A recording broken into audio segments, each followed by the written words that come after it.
Shout out everyone! Ito naman si Madam Gulay, nagbabalik ang reyna ng mga kagulayan. So yun guys, gumawa ko ng lunch namin. Ano to siya, bihon, manok, cabbage, itlog, din mikos-mikosan. So ganyan ang resulta. Kaya ano ko yan, gimikos-mikos kasi pinapakita ko ano ang laman. So ganyan po siya. Wala kasi ako maisip.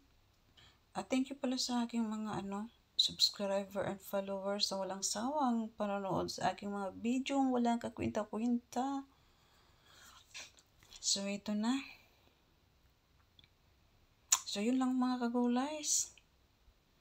So please subscribe my page, Madam Gulay, and my YouTube channel, Madam Gulay also. See you my next vlog. Bye-bye.